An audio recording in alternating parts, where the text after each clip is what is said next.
Efesios 1, versículos 7 al 12. Dice así la palabra perfecta de nuestro Dios y Señor. En quien tenemos, está hablando del Señor Jesucristo, el amado, versículo 6, en quien tenemos redención por su sangre, el perdón de pecados, según las riquezas de su gracia, que hizo sobreabundar para con nosotros en toda sabiduría e inteligencia, dándonos a conocer el misterio de su voluntad, según su beneplácito, el cual se había propuesto en sí mismo de reunir todas las cosas en Cristo, aquí habla del Padre, en la dispensación del cumplimiento de los tiempos, así las que están en los cielos como las que están en la tierra. En él, asimismo, tuvimos herencia, habiendo sido predestinados conforme al propósito del que hace todas las cosas según el designio de su voluntad, a fin de que seamos para alabanza de su gloria, nosotros los que primeramente esperábamos en Cristo. Vamos ahora brevemente y presentar este tiempo delante de Dios. Señor y Padre, venimos con gran gozo delante de ti en esta mañana, sabiendo que en ti hemos recibido perdón, somos amados, hemos sido liberados de nuestras cadenas y hemos de pasar la eternidad contigo. Padre, en esta mañana te suplicamos que tú estés con nosotros, a pesar de no estar físicamente reunidos. Señor, que tú bendigas la exposición de tu palabra, que nos alumbra, que nos alimenta, que nos hace más sabios. Padre, porque realmente sin ti nada somos y nada podemos. Ayúdanos, por tanto, en esta mañana a ver la gloria, la belleza de tu Hijo Jesucristo y cuáles son las muchas bendiciones que hemos recibido en Él y a través de Él. Y que todo sea para alabanza de su gloria. Y es en su nombre que lo pedimos todo. Amén. Redimidos por el Hijo para alabanza de su gloria. Es la segunda parte de la serie que estamos haciendo en Efesios. Y antes de entrar en materia, pues vamos a definir qué es esta palabra que tanto usamos, redención. ¿Qué significa redimir? Bien, pues hemos de darnos cuenta que dentro de la gran obra de salvación, dentro de esta obra que Dios ha preparado para salvar a su pueblo, hay una serie de actos que Dios realiza para que esta salvación sea posible. Pero en esta salvación, en esta redención, hay se enfoca en un efecto o aspecto en particular. Y este aspecto que resalta la palabra redimir es la esclavitud. Es el hecho de que somos esclavos, que nacemos siendo esclavos del pecado y por lo tanto no somos lo que deberíamos ser. Y al nacer esclavizados en el reino de Satanás, bajo su dominio, pues necesitamos que alguien nos redima de esta esclavitud, nos saque de esta esclavitud. ¿Y cuál es la idea de redimir? Redimir significa básicamente comprar o rescatar por precio. Hay un rescate que realizar, pero para ello hay un precio que pagar, si no, no podría existir tal rescate. Hay un versículo muy conocido en Marcos, capítulo 10, versículo 45, donde se nos dice que el Hijo del Hombre, título favorito que usaba Jesucristo de sí mismo, no vino al mundo para que le sirvieran, sino para qué. Y dice literalmente, para servir y para dar su vida en rescate por muchos, por una gran multitud, esta gran multitud prometida a Abraham y que finalmente vemos en el último libro de la Biblia, como todos juntos alaban con todas sus fuerzas al Señor Jesucristo, el libro de Apocalipsis. También, Primera de Juan, capítulo 5, versículo 19, nos recuerda que todo el mundo, el cosmos, dice, el universo entero, ahora mismo, en este momento, está bajo el dominio de Satanás. Literalmente dice, en el maligno, en sus mentiras. Recordad que el domingo pasado veíamos cómo esta palabra en Cristo es una frase muy paulina y muy bíblica para decir que nosotros estamos ahora en Cristo, estamos posicionados en Él. Esa es nuestra identidad, que estamos en Cristo. Pero si tú no eres creyente, si no eres hijo de Dios, según la Biblia, estás en Satanás. Esa es tu posición, es una posición de esclavitud, no de libertad. Muy bien, por tanto, vamos a ver 4 cosas en esta mañana, después de esta pequeña introducción, y son los 4 versículos que tenemos por delante. En primer lugar, versículo 7, vamos a volver a leerlo. Nos dice, en este amado tenemos redención por su sangre, el perdón de pecados según las riquezas de su gracia. Nuestro primer punto, versículo 7, es redimidos por el Hijo, que era el título de nuestro sermón, redimidos por el Hijo para perdón de nuestros pecados. Este es el primer aspecto que quisiera considerar ahora mismo.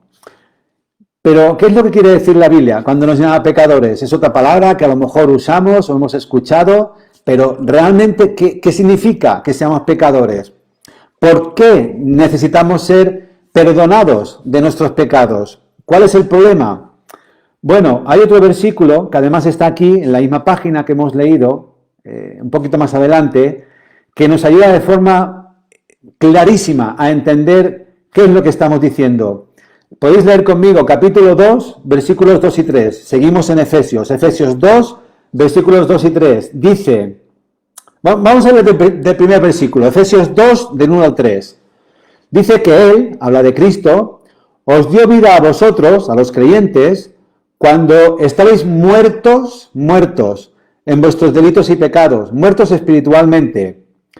Y dice que en estos pecados anduvisteis en otro tiempo, siguiendo la corriente de este mundo, conforme al príncipe de la potestad del aire, el espíritu que opera ahora, en estos tiempos, en los hijos de desobediencia, en los que aún no son creyentes. Y fijaros lo que dice el versículo 3, que entre esos hijos también nos encontrábamos nosotros antes. También todos nosotros vivimos en otro tiempo, antes de venir a Cristo, en los deseos de nuestra carne, haciendo la voluntad de la carne y de los pensamientos. Y fijaros, y éramos, por naturaleza, por nacimiento, hijos de ira, lo mismo que los demás. Al nacer en pecado nos convertimos en hijos de ira, en amantes de lo malo, en amantes de Satanás y por tanto en enemigos de Dios y de todo lo bueno. Por naturaleza nacemos como hijos desobedientes, como hijos rebeldes y por tanto estamos destinados a esta destrucción porque estamos bajo la ira de Dios. Es la misma frase, el mismo concepto que usó el Señor Jesucristo, palabras duras por cierto, pero reales y que debemos escuchar y recordar. El Señor Jesucristo, dirigiéndose a los fariseos, les dijo que no eran hijos de Abraham, erais hijos, o sois más bien, les dijo, hijos de vuestro padre el diablo. Y ahí nos encontramos si no estamos en Cristo. Hay dos opciones, o estás en Cristo o estás en Satanás. No hay ningún otro lugar ni intermedio en el cual encontrarnos. Pero a pesar de estas palabras duras, hemos de gozarnos, porque después de que el Evangelio nos muestra el problema, nos muestra la solución. Esto es lo que hace el médico, te dice, usted está enfermo, tome esta medicina. Y también así el Evangelio nos muestra nuestra llaga, nuestra necesidad, antes de mostrarnos cuál es el remedio. Como decimos, cuando nacemos pecadores. Esto significa que nacemos sucios, nacemos oliendo mal, estamos contaminados. Todo nuestro ser, todo nuestro intelecto, todo nuestro ser por completo está corrompido por el pecado. Sí, podemos hacer cierta medida de bien, pero aún así este bien sigue estando ensuciado por nuestro pecado. Nuestra propia naturaleza, como hemos leído, está torcida. Y al estar torcida, busca aquello que está en contra de Dios. El pecado significa literalmente errar en blanco. No atinamos a lo que es correcto. No nos comportamos de forma recta y justa. Lo que hace realmente el pecado es separarnos de Dios. Nos separa de tener una relación con Él, de poder ser vistos por Dios de forma benigna, complaciente o agradable. Siempre podremos seguir llamando a Dios Dios, podremos seguir llamándole Creador, pero nunca podremos llamarle Padre o Salvador o amigo si no estamos en Cristo. Este derecho solamente le pertenece a aquellos que han sido adoptados, como también vimos la semana pasada, en la familia de Dios.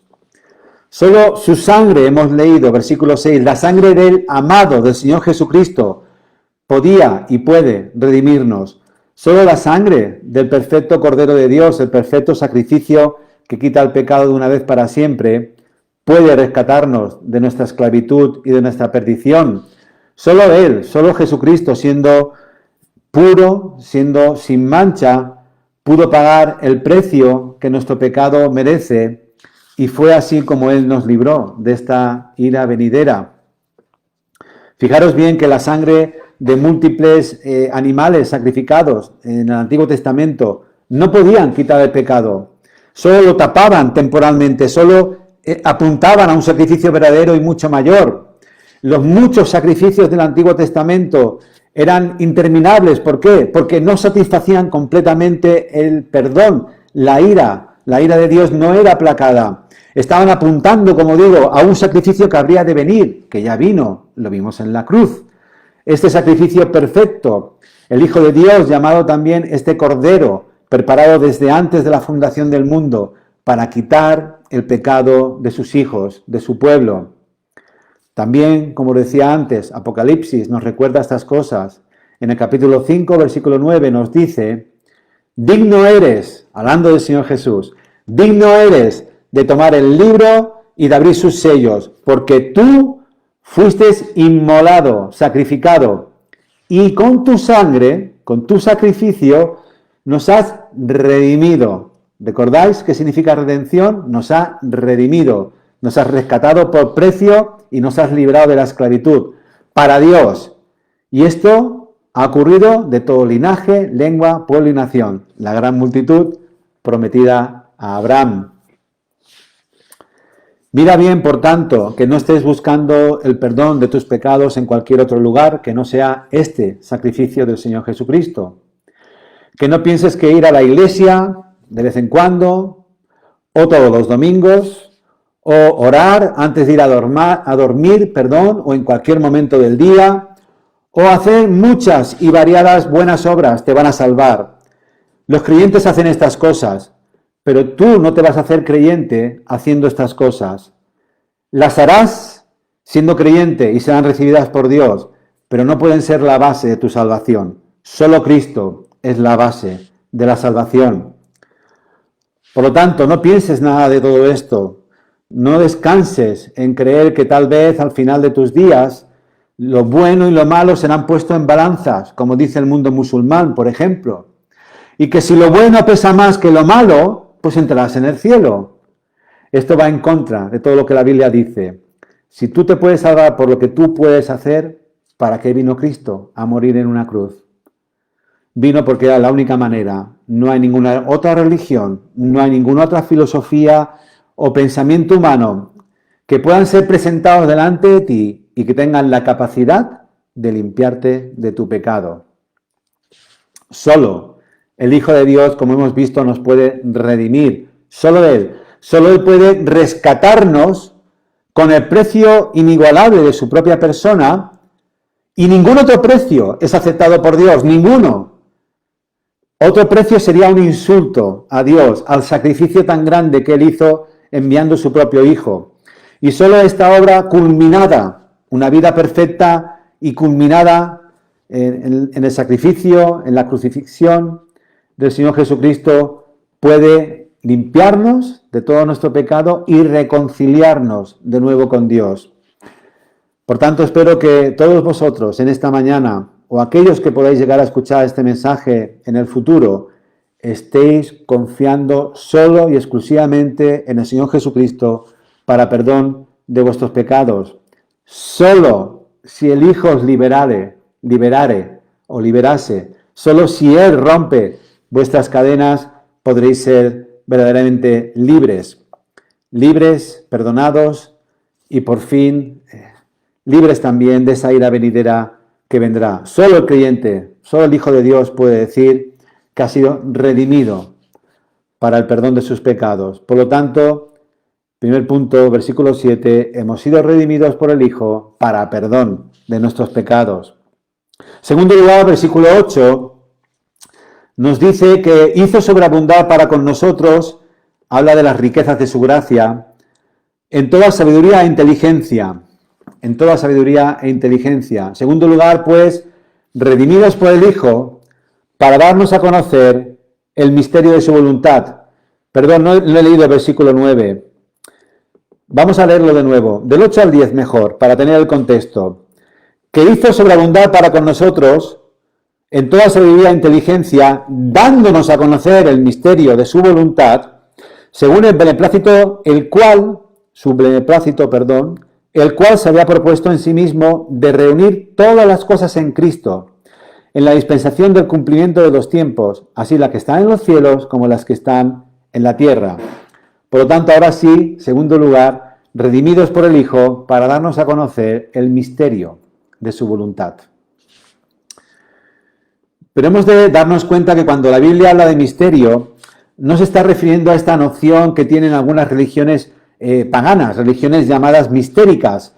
Este tipo de religiones basan su enseñanza en cosas secretas, en cosas que están ocultas, son cosas misteriosas. Y solamente cuando tú eres iniciado en estas religiones, se te dan a conocer estos misterios de forma gradual, mediante rituales también ocultos y que has de jurar por tu vida que no vas a revelar nunca. Todo es muy misterioso, muy nebuloso.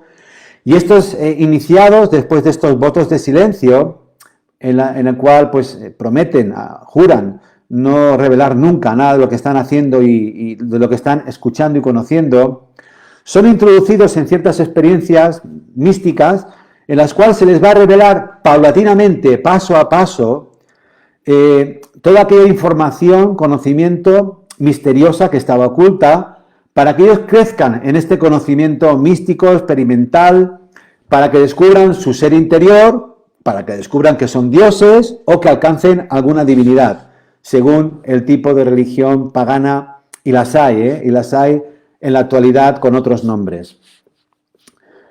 Como dice la Biblia, no hay nada nuevo bajo el sol. Pero la definición bíblica de la palabra misterio es completamente diferente, no tiene nada que ver con todos estos conceptos paganos. Ahora, como nos dice aquí Pablo, ahora, en esta época que empezó en el Nuevo Testamento, empezó con la venida del Señor Jesucristo, se nos muestra abiertamente todo el significado y dimensión de un misterio divino. Y esto claramente, estos misterios divinos, no son ni más ni menos que todo lo relacionado con los planes y la obra de reconciliación, de salvación, que el Señor Jesucristo iba a hacer en favor de su pueblo, o a favor de su pueblo. Estos planes que en el Antiguo Testamento estaban parcialmente cubiertos, era algo misterioso porque no se entendían del todo. La revelación de Dios ha sido gradual, ha sido paulatina, ha ido añadiendo, ha ido mostrando cada vez más de sus planes. Por decirlo de una forma que entendamos sencillamente, Pablo entendió mucho más de teología y de los planes de Dios que Moisés, por poner un ejemplo del Antiguo Testamento. Y ahora se nos ha levantado ese velo, ahora en el Nuevo Testamento se nos habla de forma abierta de aquello que entonces no se entendía del todo. Estos planes que estaban parcialmente cubiertos y no se entendían en su totalidad, podríamos decir que eran como la estructura de un edificio que aún no estaba terminado. Pero una vez el edificio está terminado, se entiende por qué esa estructura tenía una forma específica y no otra. De hecho, no tenemos que ir muy lejos. El versículo 10 que hemos leído nos explica, nos define cuál es este misterio, cómo funciona este misterio. Y nos dice que este misterio es, o era, reunir todas las cosas en Cristo. ¿Cuándo? En la dispensación del cumplimiento de los tiempos, cuando llegara el momento indicado. ¿Qué cosas? Las que están en los cielos como las que están en la tierra. Fijaros, aunque me he adelantado un poco, que este versículo 10 nos habla del cuándo, del quién y del qué. Fijaros, ¿cuándo? ¿Cuándo ocurrirá esto? Cuando el tiempo se cumpla, cuando llegue el tiempo indicado por Dios, cuando llega la época y el momento elegidos por Dios Padre. Este misterio divino, este misterio bíblico, sería completamente revelado y entendido, por lo menos con nuestra mente humana, porque los planes de Dios y su mente no podemos abarcarla completamente. Pero aquello que Dios ha querido mostrarnos, ahora lo podemos entender. Hay otro versículo en Gálatas, capítulo 4, que usa la misma expresión. Os lo voy a leer para que entendáis de qué estamos hablando. Gálatas, capítulo 4, versículos 4 y 5, dice: pero cuando vino el cumplimiento del tiempo, cuando vino el tiempo señalado por Dios, Dios envió a su Hijo, nacido de mujer y nacido bajo la ley, para que redimiese a los que estaban bajo la ley, los que estaban en la carne, los que estaban muertos en pecados sin delitos, a fin de que recibiésemos la adopción de hijos. ¿Veis de nuevo? Aquí tenemos todo el plan revelado. Cristo viniendo a rescatar a los suyos. Es el Evangelio, son las buenas noticias de nuestra salvación. Todo el Antiguo Testamento estaba señalando, anunciando la venida del Mesías, del prometido, del ungido de Dios, este gran libertador de su pueblo. Y cuando el tiempo se empezó a cumplir, cuando Cristo nació en este mundo, nació virginalmente, y cuando Él vivió entre nosotros, y este plan llegó a su punto más intenso y culminante en la muerte y resurrección del Señor Jesucristo, ahí se cumplió y se reveló este misterio, aunque no totalmente, porque aún falta la parte final. Algo ha empezado, pero aún no ha acabado. Aún falta el día final, lo que en griego se llama el escatón, escatología, el escatos, el último día, lo último, las últimas cosas, el juicio final. Cuando el Señor Jesucristo vuelva por segunda vez y tome lo que es suyo, lo que Él ha vuelto a ganar en la cruz, y por fin todas las criaturas se arrodillen delante de Él, todo el universo vindique al Señor Jesucristo, y el reino de Dios sea establecido para toda la eternidad, junto con nosotros, sus hijos amados. Hemos de recordar que nosotros aún estamos entre estos dos tiempos, entre lo que ya ha ocurrido y lo que aún no ha sido completado, entre lo que nos dicen los teólogos, entre el ya, pero aún no. Ya estamos ahí, pero aún no se ha cumplido del todo, aún estamos esperando. Esto es como el hijo del rey que es menor de edad, y ya es hijo del rey y va a reinar, pero aún no está reinando. Está aprendiendo lo que va a hacer, pero tiene que llegar a la mayoría de edad. Así pues, también cuando Cristo vuelva, cuando llegue nuestra mayoría de edad, cuando sean creados de nuevo los cielos y la tierra, cuando los enemigos de Dios sean juzgados y nosotros recibamos la entrada en el reino, la bienvenida de nuestro Señor, ahí será por fin ya cumplido y mostrado abiertamente a todo el universo este misterio del cual se nos habla aquí en este pasaje.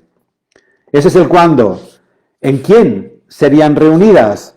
Pues también lo dice, Dios reunirá todas las cosas en Cristo. Reunir significa literalmente recapitular, resumir, volver a unir bajo una misma cabeza, bajo una dirección, bajo el mismo dominio y señorío. Ahora todo está dispersado, el pecado ha roto el plan de Dios, el pecado nos hace seres incompletos, el pecado desordena y descoloca todo a nuestro alrededor y en nuestro interior también. Pero hay un momento en el cual Dios va a reunir, va de nuevo a volver a juntar todas las cosas de forma perfecta bajo el dominio universal de su Hijo Jesucristo. Todas las cosas, todas. Cada átomo del universo, cada milímetro y centímetro, de la creación, cada objeto y forma, cada ser y criatura será subyugado, sometido bajo los pies de Cristo.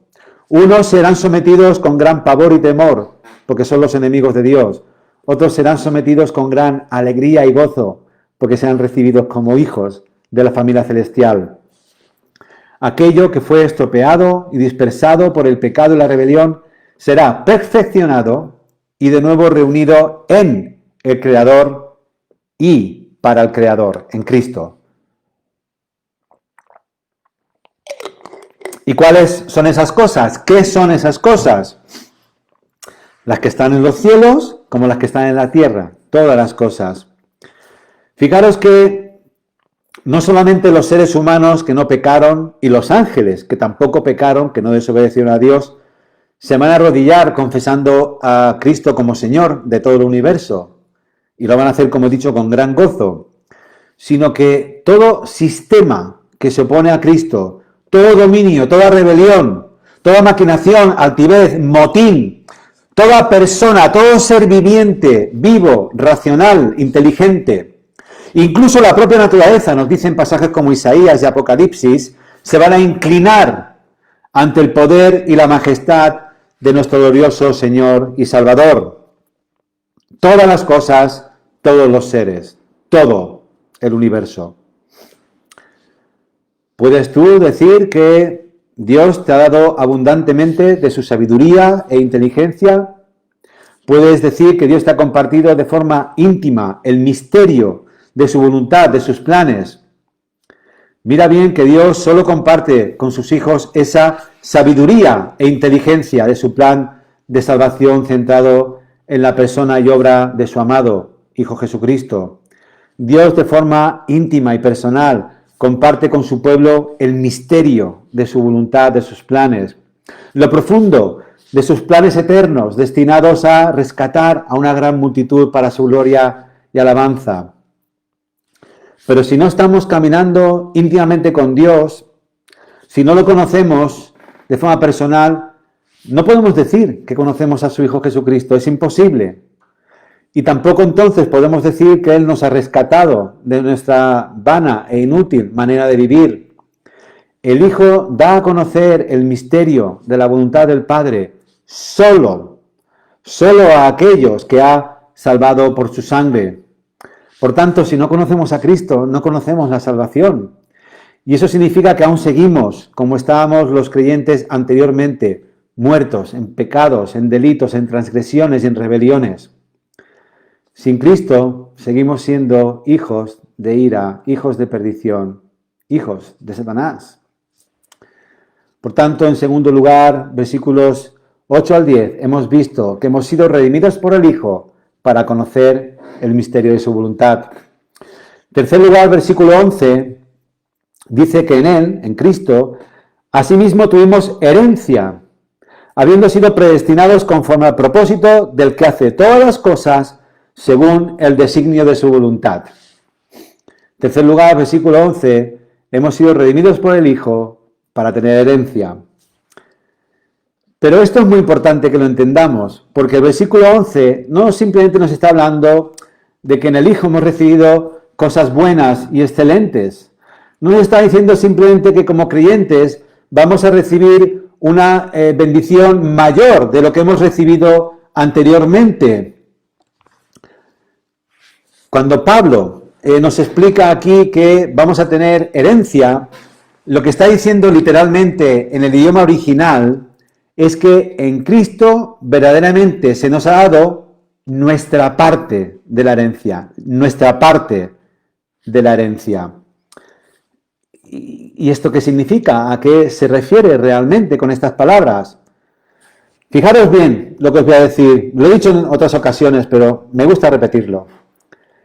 Lo que aquí nos está explicando el apóstol Pablo, lo que él quiere que entendamos es que nosotros, tanto los que recibieron la carta de Efesios como nosotros que estamos escuchando este mensaje, o sea, los cristianos que no somos judíos, los gentiles, tal como nos llama la Biblia, vamos a recibir todas y cada una de las mismas promesas que fueron dadas al pueblo judío en el Antiguo Testamento. Todas. Tanto el judío circuncidado como el gentil incircunciso van a disfrutar exactamente de todas y cada una de las mismas promesas por igual. Así de claro, nos lo explica el propio apóstol Pablo, solo unas letras más abajo. Fijaros bien, Efesios capítulo 2, versículos 11 al 22. Prestad atención. Fijaros el lenguaje que utiliza. Por tanto, acordaos de que en otro tiempo vosotros, los gentiles, le está hablando a una iglesia gentil, a una iglesia no judía, igual que tú seguramente en esta mañana, o igual que yo, que no soy judío, aunque lo soy espiritualmente, pero no por nacimiento. Acordaos de que vosotros los gentiles, en cuanto a la carne, en cuanto a vuestra naturaleza y descendencia, erais llamados incircuncisión, no estáis circuncidados, por la llamada circuncisión hecha con mano en la carne, que era lo que distinguía al pueblo de Dios, físicamente, por supuesto, era una señal exterior, física, que apuntaba al corazón, como nos dice también las Escrituras. En aquel tiempo, estabais sin Cristo, y como estabais sin Cristo, estabais alejados de la ciudadanía de Israel, y erais ajenos a los pactos de la promesa, sin esperanza y sin Dios en el mundo. Pero ahora, en Cristo Jesús, vosotros que en otro tiempo estabais lejos, habéis sido hechos cercanos por la sangre de Cristo. Habéis sido acercados. ¿A dónde? Bueno, también nos dice quién es este Cristo. Dice que Él es nuestra paz, que de ambos pueblos, del gentil y del judío, hizo uno. Hizo uno. Un pueblo. Dios tiene un pueblo, no tiene dos. Un pueblo, una novia, se casará con una iglesia en la eternidad, no con dos. Un pueblo, uno. Derribando la pared intermedia de separación. Esa pared que separaba a los judíos del gentil ha sido destruida, abolida. Ha abolido en su carne, en Cristo en su carne, ha abolido la enemistad. La ley de los mandamientos expresados en ordenanzas, esa ley nos condenaba, no podíamos cumplirla, para crear en sí mismo, en Él, en Cristo, de los dos, un solo y nuevo hombre. De los dos, judíos gentiles, ha creado una nueva especie, una nueva naturaleza, haciendo la paz, trayendo la paz. Y mediante la cruz, ahí fue donde ocurrió, reconciliar con Dios a ambos, judíos y gentiles, en un solo cuerpo, uno, matando en ella, en la cruz, las enemistades. Y vino y anunció las buenas nuevas de paz a vosotros que estabais lejos y a los que estaban cerca, a los gentiles que estaban lejos del pacto, de las promesas, de la salvación, y a los que estaban cerca, a los judíos que sí conocían la historia de la redención. Porque por medio de Él, los unos y los otros, los gentiles y los judíos, tenemos entradas por un mismo espíritu para ambos, porque ahora es un solo pueblo. ¿Y a quién tenemos entrada? Al Padre. Así que, prestad atención, por favor. Ya no somos, ni extranjeros ni advenedizos, sino conciudadanos de los santos, miembros de la familia de Dios, edificados sobre el fundamento de los apóstoles y profetas, el mismo fundamento que recibió el pueblo judío, siendo la piedra principal del ángulo Jesucristo mismo, la única piedra, el único Salvador, Jesucristo, en quien todo el edificio formado de judíos y gentiles, ahora llamados hijos de Dios, bien coordinado, va creciendo para ser un templo, uno. Dios tiene un templo santo en su Hijo, que es su pueblo. Salvados en el pasado, en el Antiguo Testamento, mirando hacia Cristo, hacia adelante, nosotros salvados mirando hacia atrás, hacia el mismo Cristo, la misma cruz, la misma salvación. Esa es la herencia de la cual nos está hablando el apóstol Pablo. Y si no lo tuvierais claro, podríais también leer más adelante Gálatas, también escrito por el mismo apóstol Pablo. Gálatas 3:29 dice que somos linaje de Abraham y herederos según la promesa. De nuevo, la misma promesa. De nuevo, el mismo padre, Abraham. Además, muy interesante, linaje significa semilla y esperma, o semilla o esperma. Así como, si esto significa tal cosa, ¿me puede alguien explicar cómo puedo ser yo, o tú, si eres hijo de Dios en esta mañana, ser semilla, linaje o esperma de Abraham si no eres judío? La respuesta es el pasaje que acabamos de leer. Porque si estás en Cristo, recibes las mismas promesas que recibió el pueblo judío, eres hijo de Abraham y por tanto podrás estar en esa gran multitud que se le prometió a Abraham y que hemos leído en Apocalipsis 5, que alabará a Dios por toda la eternidad. Todo pueblo, toda nación, toda lengua. Todas alabaremos a Dios. Cuando Cristo derribó esa pared que separaba judíos y gentiles, hizo un solo pueblo. Y vosotros, hermanos y hermanas, en esta mañana, aunque no seáis judíos, tenéis esas mismas herencias. Esa es la parte que os ha tocado, ser hijos de Dios, igual que si fueras judío. También Romanos nos habla de que somos ramas injertadas al árbol. Y cuando somos injertados participamos de la misma savia del árbol. No éramos ramas, no éramos judíos, pero ahora espiritualmente hablando, sí lo somos. Somos linaje, somos semilla, somos descendencia, somos el mismo pueblo, somos la promesa hecha a Abraham, somos parte de esa nación incontable que alabará a Dios por toda la eternidad. Y yo te quiero preguntar esta mañana, si eres consciente de que si has sido redimido por el Hijo, tendrás parte en esta herencia, pero si no has sido redimido, rescatado por precio por el Hijo, no tienes parte en esta herencia. En realidad, si no tienes al Hijo, no tienes absolutamente ninguna bendición, sino lo que recibirás será tristemente para ti y para los que lo vean también, será condenación, será recibir la justa ira de Dios. Y aunque será triste, el creyente alabará a Dios viendo su gran justicia también demostrada en aquel día. Recordemos la advertencia del propio apóstol Juan. Él dijo, el que cree en el Hijo tiene vida eterna. Ahí estamos nosotros los creyentes. Pero el que rehúsa, los no creyentes, los que rehúsan creer en el Hijo, no verán la vida, sino que la ira de Dios está sobre él, sobre ellos. Rechazar esta gracia que el Señor Jesucristo ofrece a todos aquellos que se arrepienten de sus pecados y confían solo en Él para salvación es reclamar la que Dios vierta su ira justa y perfecta sobre ti. ¿Y de verdad estamos dispuestos a sufrir esa ira por toda la eternidad? Espero que no. Nosotros hemos sido redimidos por el Hijo para tener herencia. En último lugar, me gustaría ver versículo 12, que hemos sido redimidos por el Hijo para alabanza de su gloria. Nos dice que todo esto ocurre a fin de que seamos para alabanza de su gloria. Nosotros, los que primeramente esperábamos en Cristo. Redimidos por el Hijo para alabanza de su gloria. Decíamos en nuestro mensaje anterior que hemos sido escogidos en el Padre para alabanza de su gloria. Y acabamos el mensaje recordándoos que todo es de Él y para Él. La gloria de Dios, su honor, su reputación, su majestad, todo en Él es primero y principal.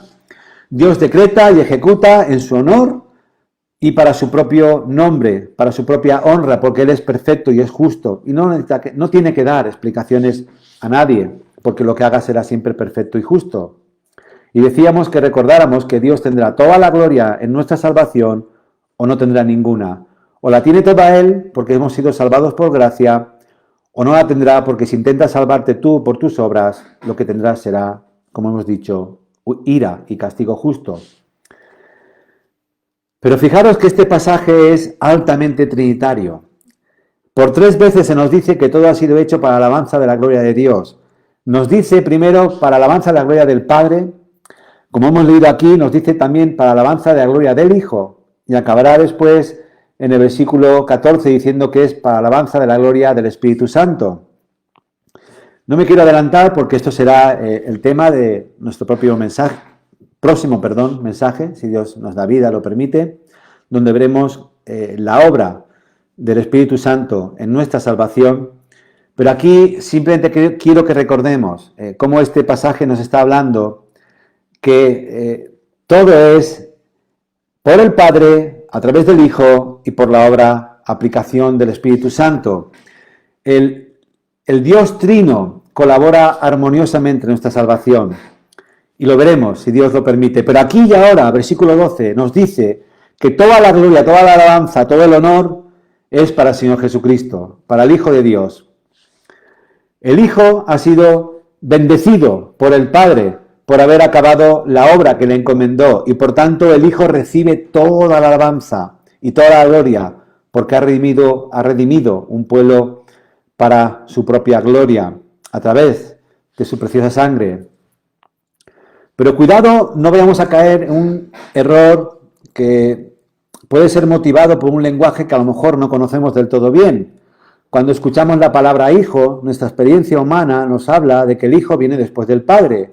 El hijo, a no ser que sea un hijo adoptado en un caso extraño, el hijo nunca es mayor que el padre. Por lo menos el hijo natural nunca puede tener más edad o venir antes que el padre natural.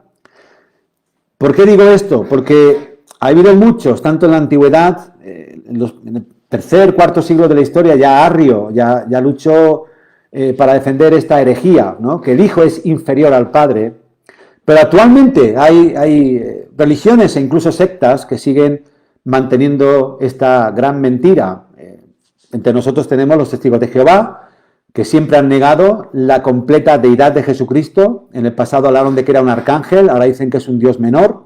Aún así, se quedan muy cortos de decir que Él es lo que es. Dios perfecto en todos sus caminos, creador de todas las cosas, el único que puede perdonar pecados y recibir adoración. Por eso es Dios. Y así lo vemos en las Escrituras.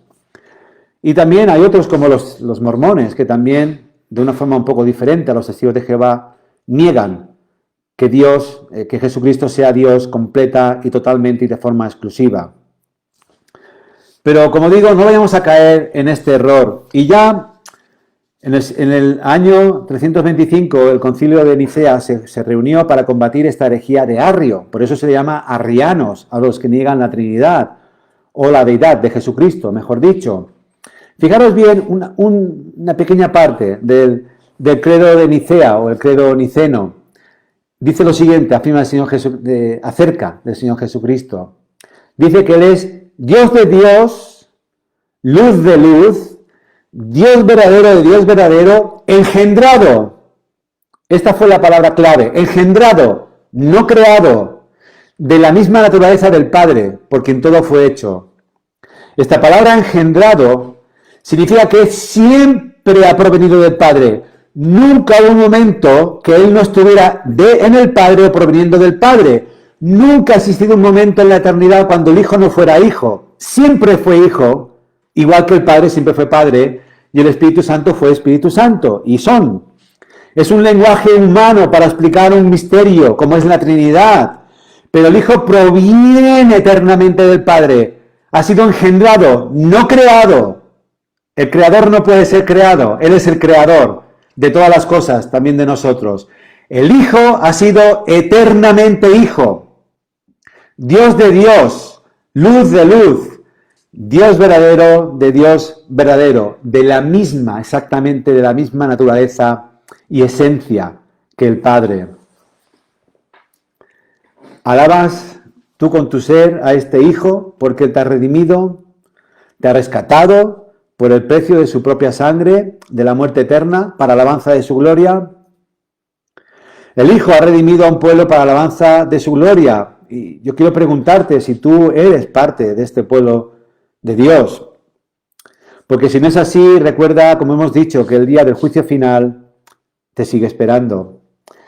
Y esta sentencia que está sobre tu cabeza es inapelable.